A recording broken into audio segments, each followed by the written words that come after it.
If you've watched my video on labeling fruit trees, you may have heard me mention a spreadsheet that I use for tracking my plants. Now I'm going to show you how to do it. Now, if you're afraid of spreadsheets or it's just not your expertise, don't panic. We're not going to use any formulas. This is not the only option for keeping track of your plants and your layouts. It's not the prettiest option either, but there are graphical tools out there for landscape designers that look amazing. The reason I love this option is it's quick, it's easy, it's accessible by my phone, and most of all, it's what I'm comfortable with. It also allows me to keep details alongside layouts. I'll be demonstrating in Excel, but this works just as well in Google Sheets. I'll point out some of the differences along the way too. Let's get started. First, we have a couple setup steps to take care of. We're going to select all of our cells by clicking this box in the top left corner. Next, we're going to change the background color to light green. This is basically making everything grass by default. You'll see what I mean later. While all the cells are still selected, we're going to center horizontally and center vertically, and we're going to change our font size to 24. This will make our labels look a little neater later. This last step is important. We're going to make our height and our width of our cells uniform. If you have a very large yard and a lot of stuff, in Excel you want your width to be 3 and your height to be 15. In Google Sheets, you can make them both 25. For our demonstration, because I want you to be able to see it a little bit better, we're going to make our width 6. Right-click on the columns, and there's column width. We'll change this to 6. Change the height by clicking the rows, and we're going to change this to 30. This effectively gives us digital graph paper. If you wanted to, this layout could be to scale. Maybe each cell represents 5 feet. And you can use this for a lot of different purposes besides your garden. I use it for house plans as well. You can rearrange your house. You can maybe put an addition onto your house and see what that's going to look like. There are a lot of practical applications for this, particularly if you want to be precise. Now let's start our garden. I know you're anxious to put in some trees, but let's start putting in some of the buildings and the obstacles around the yard. I'll start by putting in a garden shed in this area here. Select the area, and we're going to click Merge and Center. This effectively makes all of those cells that I selected into one large cell. Now we're going to change the label to Garden Shed. We're going to give it a gray background, and then we're going to give it a border. Just choose outside borders, and by default the line color is black and the line style is a thin line. There you go, there's the garden shed. I'm going to do the same for the patio up in the top. Merge and center, change the background. This time I'll choose an orange. Put a border around it and give it the label. I'll do the same for the vegetable garden, which is kind of long, and over here, merge and center, change the background color to a bit dark green, give it a border, and type in vegetable garden.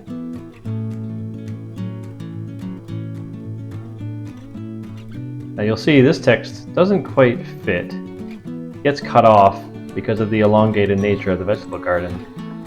So we're going to change the orientation of the text up here to rotate text up. The last thing we're going to do is put the fence around the entire yard. We're going to change our line style to the thickest one.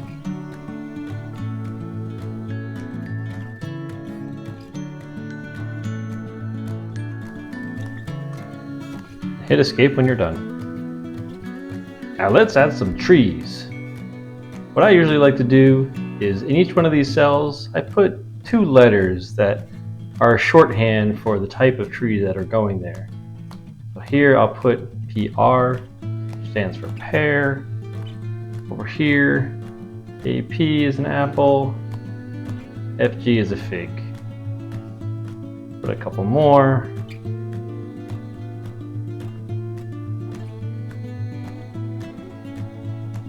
Down here along the fence, we're going to put some grapes, maybe some blackberries.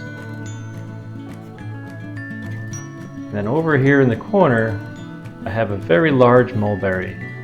So just like I did with the garden shed and the vegetable garden, I'm going to select more than a couple of cells here.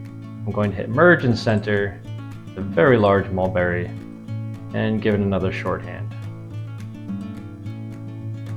For each one of these, I also like to put a different background color so it stands out a little bit better. So for our pears, we're going to use this blue.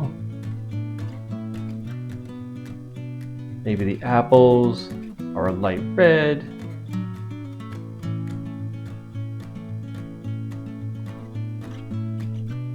Make our figs a bit of an orange. Our grapes, maybe we have a couple of green ones. And then some purple grapes. You'll notice right here, our purple is so dark we can't even read it. So we're going to want to switch our font to something lighter that we can read, like a white. And our blackberries likewise are purple. Now, instead of individually changing all the colors, of course, you can copy and paste if you're comfortable with that. We'll make our mulberry this light blue color. This is great for layouts and for understanding what all of your fruit trees are, but I really like to see their varieties as well. So the way I like to record the variety is I right-click and insert comment. And here we can give the variety.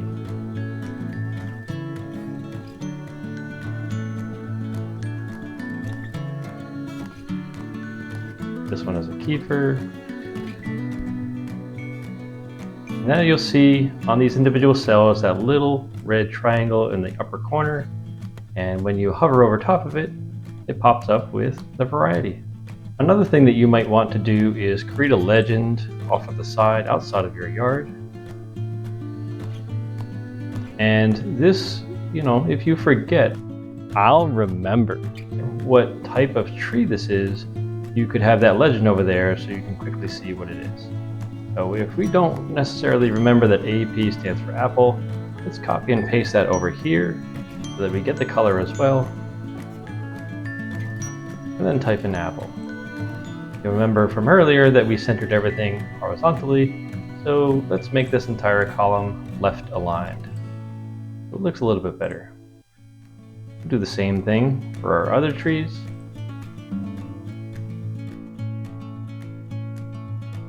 And you get the idea. It wouldn't surprise me if you ran out of room very quickly if you had a lot of things in your garden. One way that I like to mitigate that is by creating multiple sheets for different areas so that I don't need to scroll around so much. For example, I have my vegetable garden, which of course has a lot of things in there, and I want all those details as well. So you can create a whole nother sheet and then link to it. So here we have our vegetable garden. We're going to right click, click link, place in this document, and I've already created my veggie garden in another tab, so I'm going to select that. Now unfortunately Excel likes to change things after you change the links, so we're going to put that back to 24 font, and when I click on it, you'll see my already established vegetable garden here with my legend off to the right and my entire layout for my vegetable garden, and all of its glorious details are here.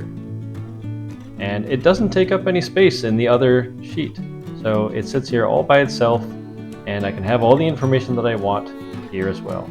I also like to keep my irrigation details in here because I sometimes forget where I've buried my irrigation lines. I will remember. If I'm digging around my yard, I want to know where they are. So the water source for me here is on the patio, and I have two different timers. So I'm going to start by putting a 1 there and a 2 there, representing each of the timers. And the way that I represent my irrigation is using borders. And I make them blue for obvious reasons, and there are two different sizes of irrigation pipe. So I'm going to use two different size borders to represent each.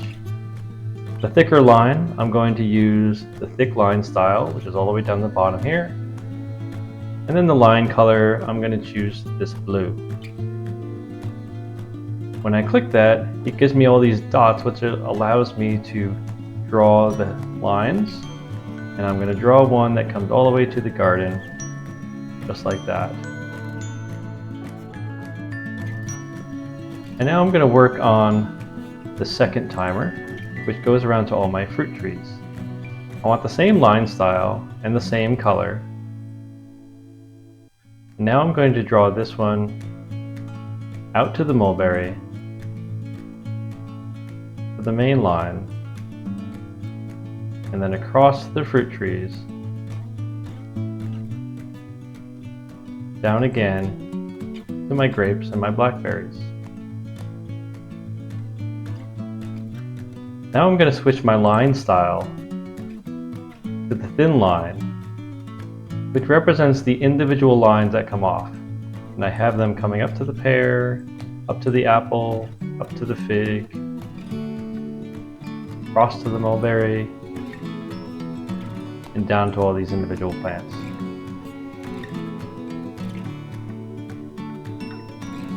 And now I can freely dig up my yard and I know exactly where my lines are. You can get pretty fancy with this. Instead of using letters to represent our trees, we can use emojis. Go to emojipedia.org for a bunch of available emojis.